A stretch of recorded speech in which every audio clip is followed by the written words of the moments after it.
Olá, irmãos, graça e paz, tudo bem com vocês? Olha, eu já gravei o vídeo parte 2 do livro de sabedoria e já está lá no canal Sete Trovões. Eu esqueci de dar o aviso aqui no canal Reino Eterno, mas quem estiver inscrito lá no canal Sete Trovões, que é o meu segundo canal, com certeza já recebeu a notificação e já assistiu, mas caso você não tenha assistido, assista a parte 2 lá no outro canal. Realmente esse vídeo está muito profundo, os irmãos que assistiram gostaram bastante, vocês podem verificar no comentário. E aí, aproveitando para dar esse aviso aqui, para vocês do canal Reino Eterno irem lá no meu segundo canal, dá uma força, se inscreva, compartilhe, porque aquele canal é tipo como um backup. Por isso que às vezes eu posto a parte 1 aqui no canal Reino Eterno e a parte 2 eu coloco lá, para ter uma movimentação lá para aquele canal. E é só questão de clicar, link, sabe? É coisa rápida mesmo. E eu terminei a parte 2 e não vai ter a parte 3. Quando eu retomar o estudo dentro do livro de sabedoria, aí eu vou trazer novos acréscimos dentro do livro, porque tem muitas conexões. O livro de sabedoria, ele está na Bíblia Católica e ele é considerado apócrifo por isso. Eu não quero falar agora detalhes sobre isso daqui. Eu não considero nenhum dos 7 livros que estão na Bíblia Católica apócrifo. E eu não quero falar detalhes porque eu já falei no primeiro vídeo. O primeiro vídeo foi só para desbloquear a mentalidade do povo evangélico. E coloquei um equilíbrio, porque sim, existem muitos livros apócrifos e você vai ter que ter discernimento com os livros que estão na Bíblia evangélica para você discernir o que é a palavra de Deus e o que não é. A maioria das pessoas que eu vejo não tem esse discernimento, então elas acabam acreditando em tudo. É um desequilíbrio, é um extremo. Outros já têm a mente travada e não acreditam em nada além do que está na Bíblia evangélica. Você tem que procurar o equilíbrio. É claro que pode haver discordância, mas procurando o equilíbrio você não vai jogar ouro fora. Por exemplo, o livro de Enoque não está na Bíblia Católica, nem na nossa Bíblia, aspas, nossa Bíblia, a Bíblia Evangélica, mas é um livro maravilhoso. Quem ouviu aquele livro com o coração aberto não tem como considerar aquilo apócrifo. Aquilo é a palavra de Deus. E aquele livro me acrescentou tanto na vida. Se vocês quiserem saber sobre os estudos desse livro, Deus me deu entendimento para falar sobre todas as visões daquele livro. Eu consegui explicar todas as visões, principalmente aquela potente a visão, onde Deus explica desde a eternidade passada até a eternidade futura, dentro de eternidade a eternidade, aquela linha do tempo de 7.000 anos, ele explica tudo o que haveria de acontecer com a humanidade e focando no povo de Israel. Que coisa incrível, usando somente animais. Só Deus pode fazer uma coisa dessa. E aquela visão, potente visão dos animais, que revela as obras de Deus de eternidade a eternidade, ela se conecta com os animais de Daniel, com as profecias de Daniel, se conecta com a visão de Pedro lá do lençol de 4 pontas com todo tipo de animal puro e impuro, se conecta com toda a palavra de Deus. Então tem que ter a mente aberta para entender isso. E foi assim que Deus me acrescentou muitas revelações. Eu tenho uma playlist desse assunto no canal, só do livro de Enoque. E aí tem outros assuntos dentro dessa playlist. Eu vou deixar no meu comentário fixo. E aí eu estou fazendo um estudo sobre os livros da Bíblia Católica. Só que eu comecei com o livro de sabedoria. Estou maravilhado com o livro de Eclesiásticos. É palavra de Deus pura. Não tem como pensar diferente. E uma coisa que eu percebi. Eu sempre estranhei que Salomão, ele escreveu Provérbios, Eclesiastes, Cantares, e dentro desses livros tem coisas maravilhosas, extraordinárias. Mas eu senti que um rei, tão sábio como Salomão, não comentava sobre a Torá. Tem textos, sim, que estão relacionados com a Torá no livro de Eclesiastes. Está relacionado com toda a Bíblia, sim. Mas um comentário específico sobre a Torá. Se você fosse um rei tão sábio como o rei Salomão, você não iria comentar sobre a Torá? Alguma coisa ali da Torá? Você não iria ficar só trazendo parábolas, falando em enigmas? Eu sei que tem correlação com tudo. Provérbios, Eclesiastes, Cantares. Mas o livro de sabedoria, você vê que Salomão ali gasta os últimos capítulos do livro para comentar sobre o Êxodo. Ele chama o Êxodo de extraordinária passagem, do grande Êxodo. Mas você vê que aquele livro de Êxodo impactou a vida de Salomão. E ele fez comentários incríveis, explicando detalhes das coisas. Ele explicou sobre o maná, ele falou sobre a coluna de fogo, coisas que nós não entendemos. Deveríamos entender, está na nossa Bíblia. Deveríamos meditar. E Salomão comentou coisas grandiosas que acrescentam a nossa visão quando a gente lê o Apocalipse. Ele falou sobre muitas coisas. Sobre a serpente de bronze que estava ali num madeiro de bronze, foi levantado para o povo. Salomão comentou sobre aquilo. E você vê que ele não falou coisas como Jesus falou, obviamente. Jesus era mais sábio, mas estão conectadas. Eu falei tudo isso no livro, quer dizer, eu falei quase tudo isso no meu estudo.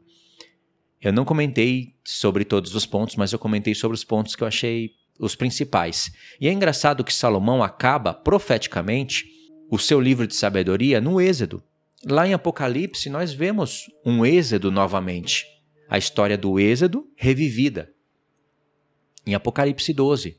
Porque tem um dragão que joga rio de água da sua boca para tentar arrebatar a esposa que está indo com as duas asas da grande águia para o deserto. É semelhante ao que está em Êxodo 19. E ali tem todos os detalhes onde Deus mostrava que o futuro estava revelado no passado. E embora o livro do Apocalipse seja a revelação, tem detalhes que estão escondidos ali no Apocalipse e eles só podem ser entendidos, desbloqueados, se você voltar no livro de Êxodo. E com os comentários que Salomão fez, fica tudo mais profundo ainda. E o livro acaba assim, de sabedoria. Salomão acaba com o Êxodo. Você vê que é algo profético mesmo, é algo lindo.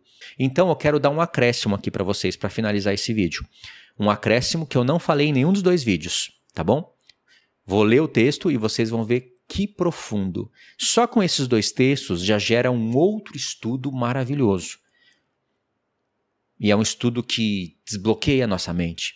É um estudo que tira a gente de uma ignorância, de uma tolice e nos torna sábio.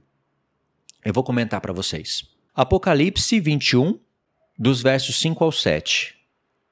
Acompanha aí. E aquele que está sentado no trono disse: Eis que faço nova todas as coisas. E acrescentou: Escreve, porque essas palavras são fiéis e verdadeiras.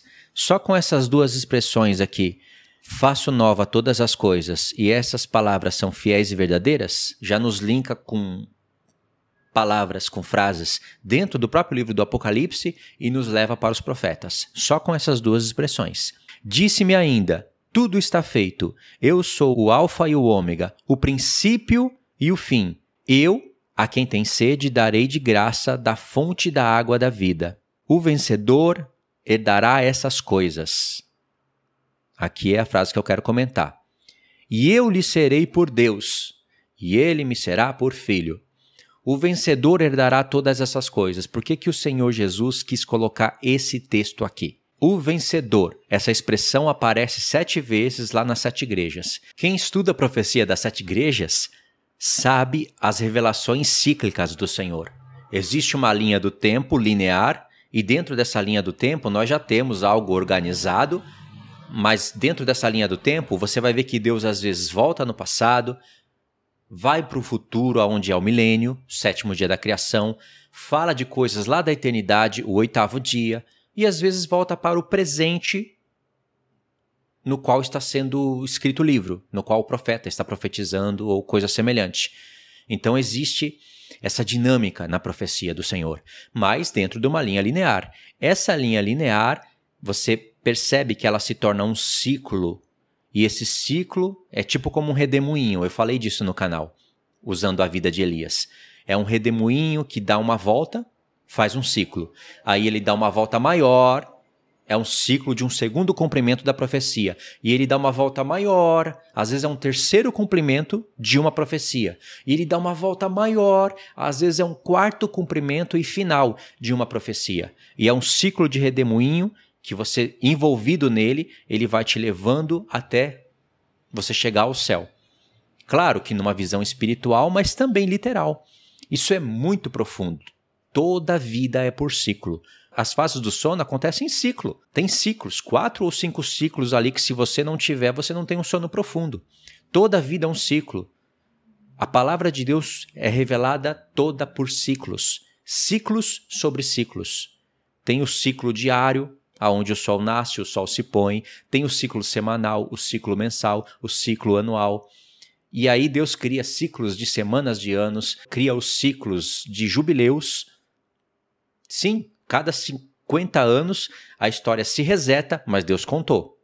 Aí vem mais 50 anos, a história se reseta, porque Deus começa a contar de novo do princípio, e isso está na nossa Bíblia, e aí sim, mais 50 anos. E vai contando de 50 em 50 anos. Deus conta a história de 50 em 50 anos. Nós aprendemos isso num livro chamado Jubileus, que é a palavra de Deus também, e muito profundo. Entendeu? Tudo é um ciclo. A história das 7 igrejas, eu dei toda essa volta, ciclo, para falar isso. As 7 igrejas existiram literalmente no passado. As 7 juntas. Satanás estava atacando as 7 igrejas de uma vez. Jesus falou com as 7 igrejas e elas existiam ali. Não existiam só 7 igrejas no mundo, mas o Senhor usou 7 para se conectar com a menorá. A própria menorá, 7 castiçais, já era uma profecia que estava escondida. Os profetas começaram a revelar, aí Jesus já começa lá no Apocalipse 1, conectando uma coisa com a outra, falando que o mistério dos 7 castiçais ele iria explicar que eram as 7 igrejas, e isso volta a aparecer no Apocalipse 11 com 2 testemunhas, que são chamadas de 2 castiçais. Aí a palavra fica muito profunda. As 7 igrejas recebem o Apocalipse, transmite para o mundo, e aí você entende pela história que aquelas 7 igrejas também falavam de 7 fases que iriam acontecer da vinda de Cristo, da primeira vinda de Cristo até a sua volta. A igreja iria passar por essas 7 fases. Já é outro ciclo. O primeiro são as 7 igrejas ali, literalmente. Ou melhor, o primeiro é aquele ciclo de cuidar ali da menorá. Tem que cuidar das 7 lâmpadas, depois da menorá ir lá queimar o incenso no altar de ouro. E isso já era um ciclo. E depois disso, uma vez por ano, depois que o sacerdote acendesse as 7 lâmpadas, cuidasse dela, queimasse o incenso no altar de ouro, uma vez no ano, esse ciclo era acrescentado mais um detalhe. O sumo sacerdote entrava no Santo dos Santos para fazer a expiação dos pecados. Isso é maravilhoso. Isso já era um ciclo. Mas depois o Senhor conecta isso com as 7 igrejas literais da época. Elas recebem a palavra de Deus, já se tornam uma segunda camada de um ciclo, depois elas transmitem isso para o mundo, então você vê as 7 igrejas como 7 fases do mundo, é a plenitude do povo de Deus, já se torna um ciclo maior, e a revelação final disso são as 7 igrejas dentro da última semana. É a plenitude do povo de Deus de volta, na última semana, recebendo azeite de ouro. Aí por isso que você tem a revelação das 2 testemunhas, que são 2 castiçais, que alimentam os 7 castiçais. É um assunto muito profundo, que quem não acompanha o canal aqui há muito tempo não entende nada do que eu estou falando. Fica tudo muito confuso, complicado, é muita luz vindo nos olhos e chega até a atrapalhar. Mas depois que a pessoa se alimenta de leite espiritual, leite racional, vai crescendo, ela entende isso daqui e ela vê que os olhos dela precisam dessa luz. É como os seus olhos tendo necessidade da luz do meio-dia. Se você acorda atrasado, acorda 11 horas da manhã, você vai lá para fora e irrita. A luz do meio-dia irrita, mas se você acorda cedo e começa a receber aquela luz nos olhos desde cedo, quando chega meio-dia é agradável aquela luz do sol. E não só agradável, é necessário para a sua vida, que está constituída em ciclos. Não é tremendo isso? Isso é maravilhoso e muito importante para a nossa vida. Por que eu estou falando tudo isso? Porque, olha para a tela, o vencedor herdará todas essas coisas. Essa palavra vencedor nos conecta com os vencedores das 7 igrejas. É aquele povo que dentro da última semana se tornou vencedor da marca da besta. É claro que está contando todo o povo de Deus durante as gerações, ou seja, as 7 igrejas passando pelas 7 fases. E também contando aquele povo das 7 igrejas literais. Por isso que eu disse aquela visão de ciclos, te levando para o céu. Mas a palavra de Deus sempre dá um foco mais importante na última semana, é o desfecho. Então, o vencedor herdará todas essas coisas. Que coisas? O Senhor está apresentando aqui uma esposa, está falando do povo de Deus, do corpo humano glorificado, obviamente, mas não anula que Deus tem um santuário no céu e que os vencedores herdarão essa cidade, herdarão essas promessas. Se você junta aquelas 7 promessas feitas para 7 igrejas, a conclusão daquilo é o que está sendo mostrado em Apocalipse 21 e 22. Corpo glorificado, vida eterna, reis e sacerdotes reinando sobre a terra. Aquela cidade, com todos aqueles detalhes, fala a respeito do povo de Deus. E pode ver que aquela cidade, todas as características dela apontam para Israel. De maneira que a igreja faz parte de Israel de Deus, do Israel de Deus. A foto da esposa do Cordeiro está em Apocalipse 21 e 22. E aqui, olha o que o Senhor fala. E eu lhe serei por Deus, e ele me será por filho. Que frase maravilhosa! Para quem que foi dita essa frase a primeira vez na Bíblia? Para Salomão. Olha só, aqui tem uma referência, tá vendo? Esse aplicativo aqui me dá a referência. Clicando nessa referência, você vai para 2 Samuel 7,14 e 1 Crônica 7,13, aonde Deus está falando a respeito de Salomão, que é filho de Davi, e através de Salomão, que é um primeiro cumprimento de profecia, um ciclo, ele fala a respeito do verdadeiro filho de Davi.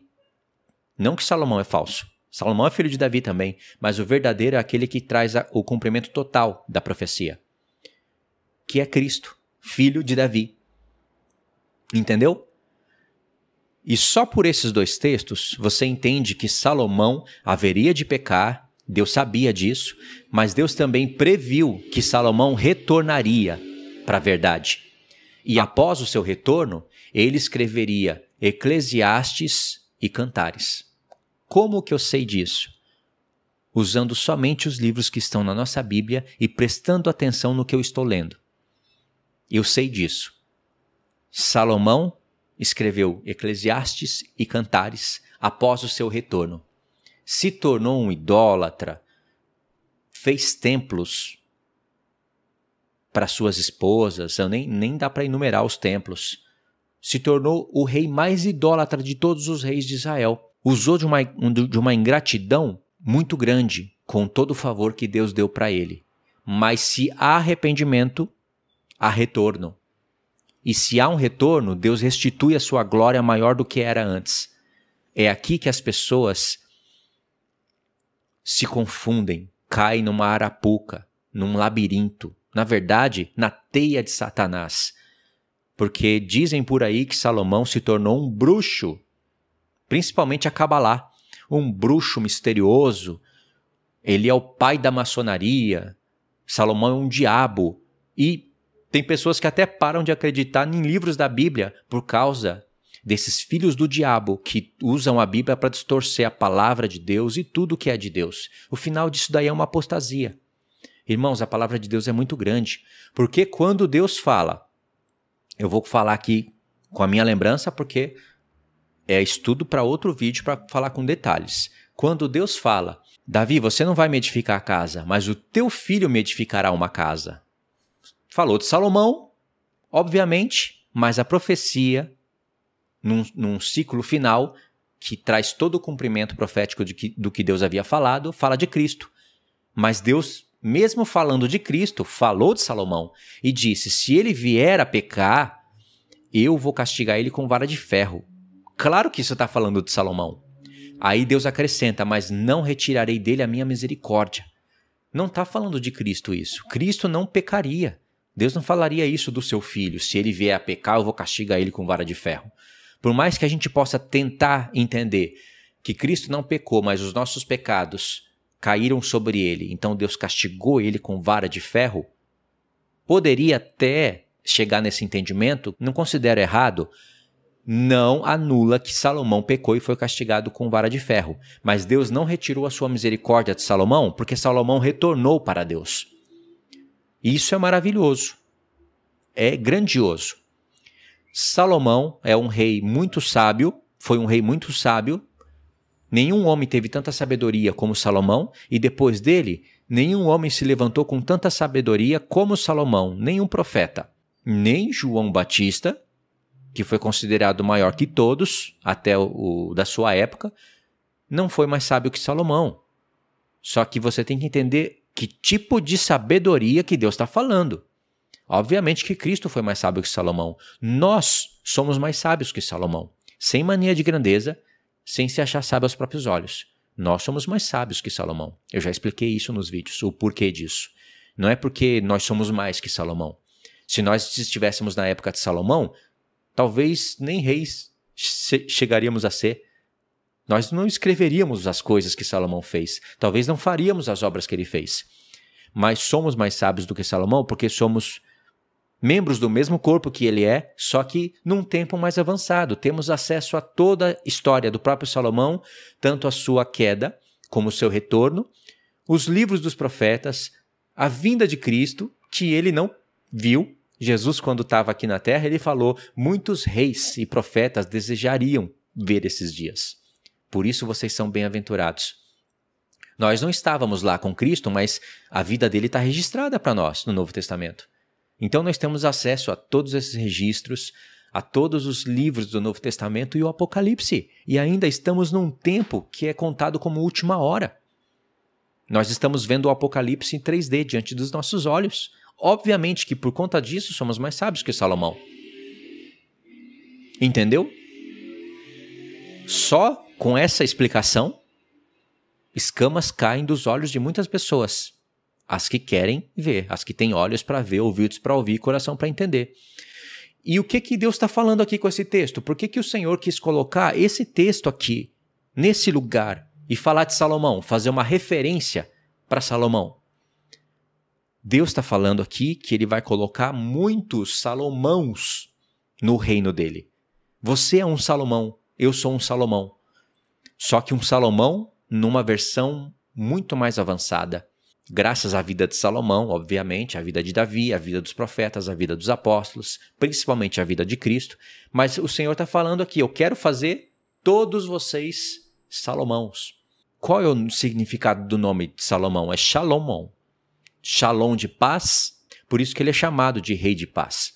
Rei de justiça e rei de paz. Uma alusão a Cristo. Compreendeu? Deus fala que nos dias de Salomão estabeleceria a paz. Foi o único momento em toda a história em que Jerusalém, de fato, reinou sobre todos os reis da terra.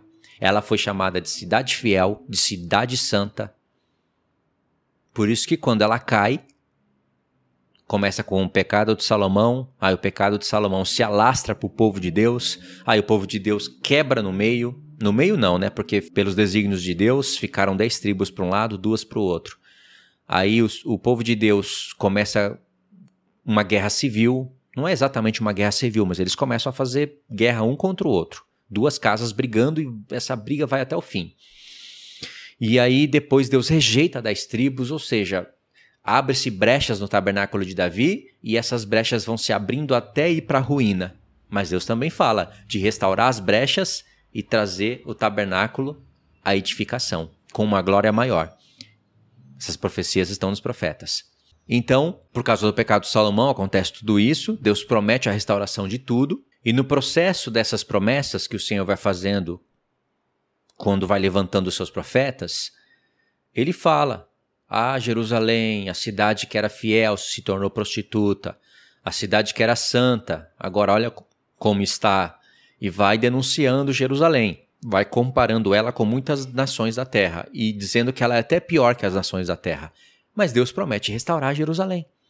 A mesma, a de sempre, a que está agora em prostituição, que foi comparada com uma prostituta. Deus promete restaurá-la.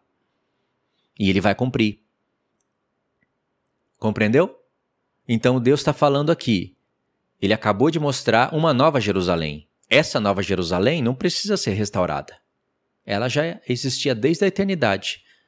Ela foi criada pelo Senhor e existiu antes mesmo da gente existir. Ela existiu antes dos anjos existirem. Deus criou primeiramente um templo, um santuário, para ele se mostrar visível para toda a sua criação celestial, que a gente nem sabe por quantos milhares de anos existiram.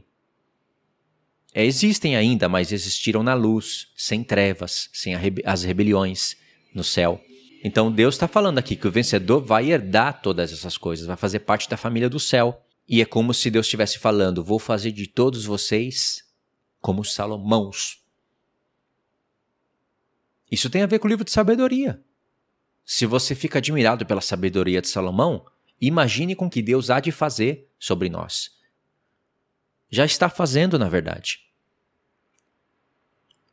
Só com esses versos. Olha que maravilha de meditação. E aí tem mais um verso que está no Apocalipse 22:16.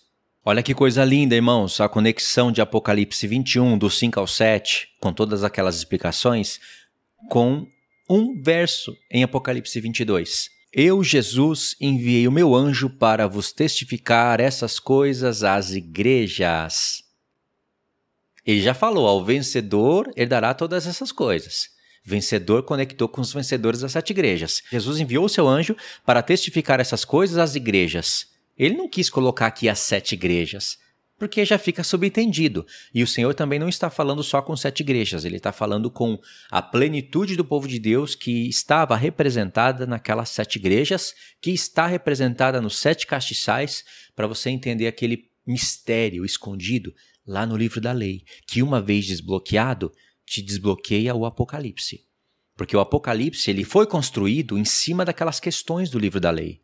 Pode ver, é coisa que eu já falei no canal, mas às vezes a gente esquece, né?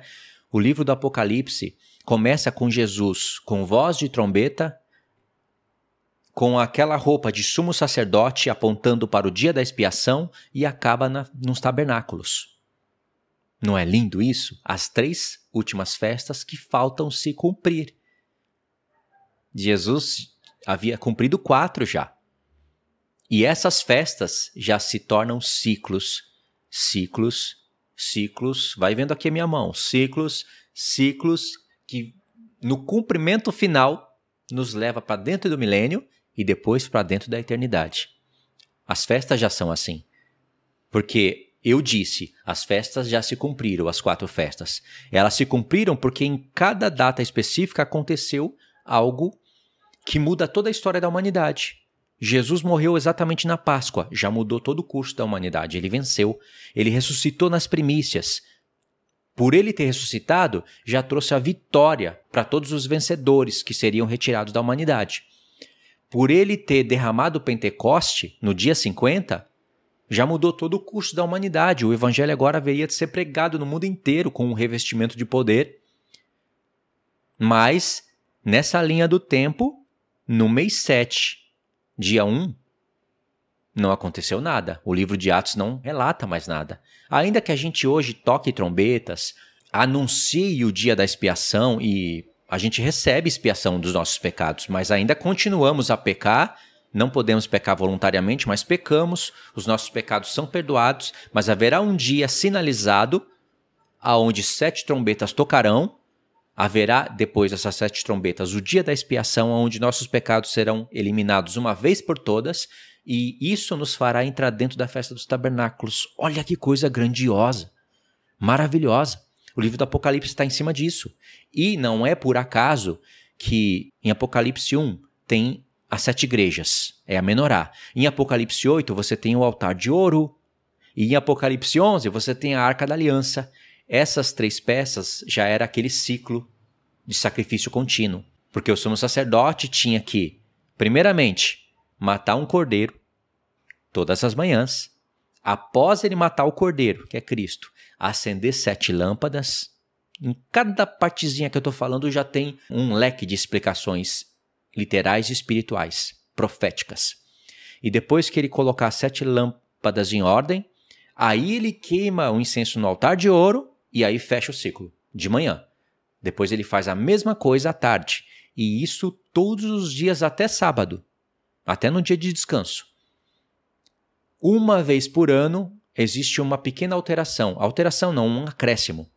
E esse pequeno acréscimo é com aspas, porque isso muda tudo. Após o sumo sacerdote matar o cordeiro, acender as 7 lâmpadas, queimar o incenso no altar de ouro, uma vez no ano ele tinha que fazer o dia da expiação. E aí, esse dia da expiação revela a vinda de Cristo. Que maravilha, irmãos. E o livro do Apocalipse está construído nisso. Apocalipse 1 e 11 tem 7 igrejas. A menorá, o mistério da menorá. Apocalipse 8 tem alguém oferecendo um incenso na presença do Senhor. Um anjo misterioso ali é Cristo, o mensageiro do Senhor, com altar de ouro.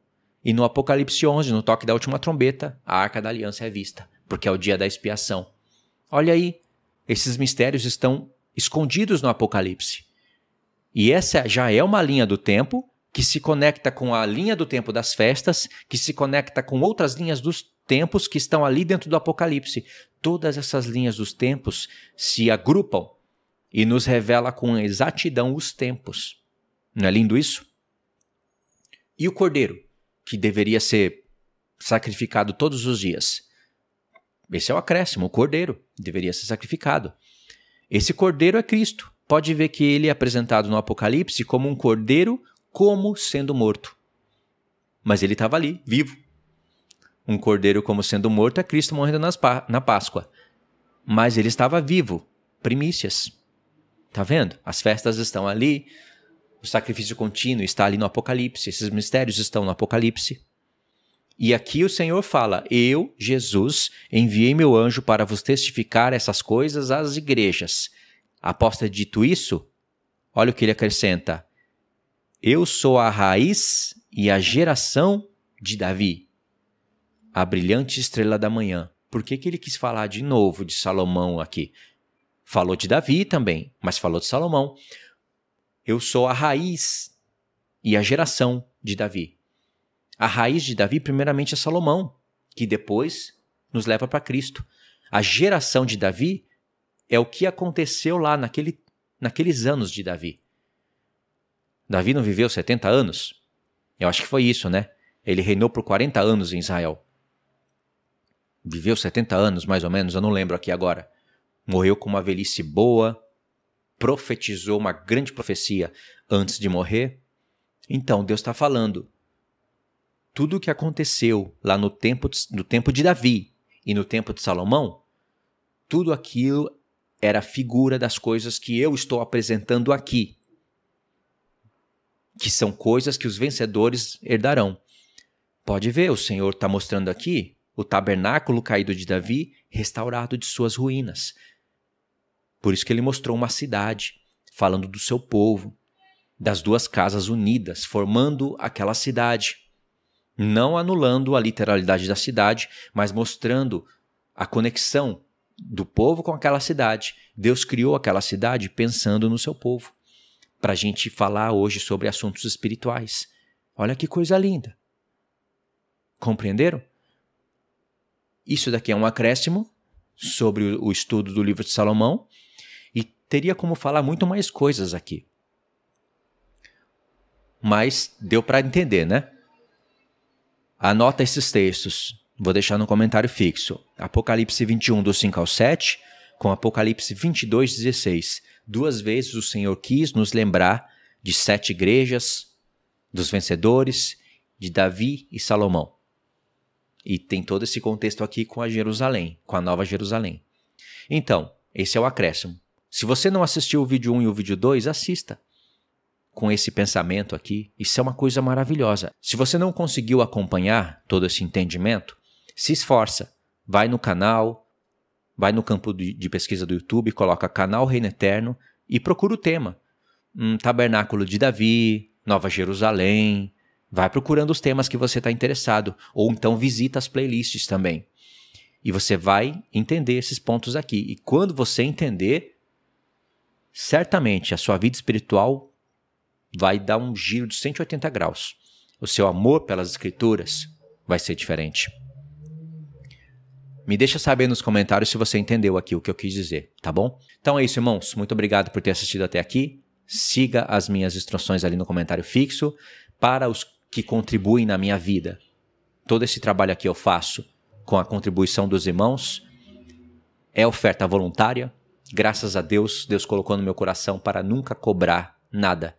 Eu nem uso o Seja Membro porque senão eu vou ter que ficar escondendo vídeos ali para membros do canal, e os que não são membros não vão ter acesso. Por mais que eu tente usar aquele esqueminha que eu acho injusto de você guardar os vídeos ali por um tempo no Seja Membro e depois abrir, você está forçando as pessoas a pagarem o conteúdo. Não pode fazer comércio com a palavra de Deus. Não uso Seja Membro, não vendo curso. Deus me livre de vender a palavra de Deus por qualquer método. Tudo que eu recebo dos irmãos, eu recebo de maneira voluntária. E graças a Deus eu nunca precisei vir no canal para dizer que eu estou apertado e preciso que os irmãos ajudem. Nunca. Isso me deixa muito feliz. 3 anos que eu já estou no Brasil com esse propósito. Mas nem sempre as pessoas podem ficar o tempo todo ajudando, né? Uma hora elas têm umas despesas, elas saem, elas param. E ajudou o tempo que deu. Tem pessoas que ajudam durante 1 ano, tem pessoas que ajudam durante 2, tem pessoas que me ajudam até hoje. O grupo não foi criado por mim, é outra bênção que o Senhor me deu. Eu posso dar esse testemunho sempre. Foi criado voluntariamente por irmãos. Tem uma irmã que está nesse grupo e gerencia tudo para mim, me ajuda e não cobra nada. Eu ainda tenho que arrumar uma maneira de compensar essa irmã, é a irmã Gláucia. E é tudo voluntário. Se você quiser fazer parte disso e me ajudar, a sua ajuda também é importante, tá bom? É o único convite que eu faço, o meu limite é aqui. A partir daqui eu não faço mais nada. E eu não faço isso em todos os vídeos, para não ficar aquela insistência. Na verdade, na maioria dos vídeos do canal eu não deixo link nenhum e deixo só os agradecimentos. Mas, de vez em quando é bom, né? Anunciar, falar, convidar os irmãos para vir me ajudar. Não fique pesado para outros irmãos, entenderam? Então, isso é bom, é bênção, tá? Então eu finalizo aqui, irmãos. Muito obrigado, tá? Deus abençoe. Fiquem na paz.